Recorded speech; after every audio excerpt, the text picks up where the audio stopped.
بسم اللہ الرحمن الرحیم۔ مومنین کرام، یہ تفسیر ندائے قرآن سورہ الحمد کے حوالے سے ہے۔ پہلی جلد آپ کے سامنے، اس کا پہلا صفحہ اور آگے میں اس کی کچھ فہرست آپ کے سامنے رکھنے لگا ہوں۔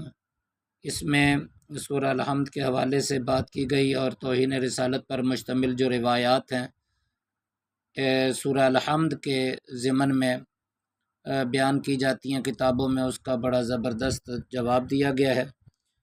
اور پھر نقطہ بائے بسم اللہ کے حوالے سے بڑی تفصیلی بحث ہے۔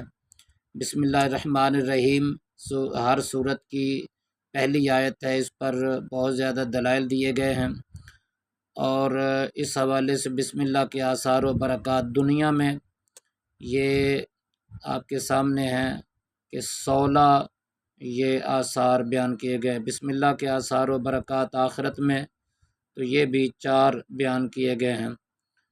آگے یہ عمل کے آغاز میں بسم اللہ چھوڑنے کا نقصان، اور پھر احترام بسم اللہ کے حوالے سے گفتگو، اور پھر یہ بسم اللہ کے ترجمے کے بارے میں 3 قسم کی وضاحت ہے، اور جو غلط فہمیاں ڈالی جاتی ہیں ان کا ازالہ کیا گیا ہے۔ اسی طریقے سے آگے یہ سورہ الحمد کے حوالے سے گفتگو کرنے کی ابتدا میں ہی رب العالمین کے حوالے سے رب کا معنی، اور اللہ تعالیٰ اور والدین کے پالے میں فرق، اللہ تعالیٰ اور مخلوق کے پالے میں فرق، رب پالنے والا اور اب باپ میں فرق، لفظ رب العالمین پر سوالات و جوابات، رب کون آیات، رب کے حوالے سے بہت زیادہ مواد اس میں دیا گیا ہے۔ اللہ تعالیٰ کو ہی رب سمجھنا صراط مستقیم میں آیات ہیں۔ اللہ تعالیٰ کے علاوہ کسی کو رب کہنا کفر ہے، یہ آیات کی روشنی میں بیان کیا گیا ہے۔ اللہ تعالیٰ کے علاوہ کسی کو رب کہنا شرک ہے، تو یہ بھی قرآن مجید میں موجود ہے۔ رب کون، احادیث کی روشنی میں علی رب کہنے والوں کو مولا علی علیہ السلام نے آگ میں جلایا، اور معصومین علیہ السلام کی دعاؤں میں وضاحت کہ اللہ تعالیٰ کے علاوہ کوئی رب نہیں۔ تو لفظ رب کے حوالے سے لغوی اور لغوی معنی پر تبصرہ کیا گیا ہے۔ پھر آگے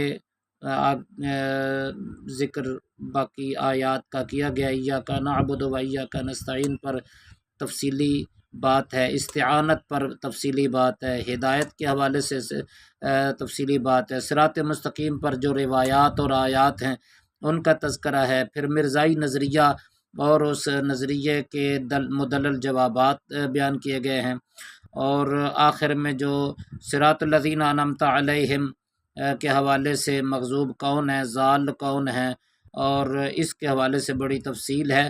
اور آخر میں الضمیمہ المفیدہ، یہ علامہ غضنفر عباس توسوی صاحب کا ایک اشرہ تھا، معرفت حقیقت بسم اللہ، جو سن 2006 میں چھپا تھا، اس کا جواب لکھا گیا 2008 میں، اور اس میں بہرحال وہ شامل کر دیا گیا ہے۔ تو یہ بھی بہت مفید ہے۔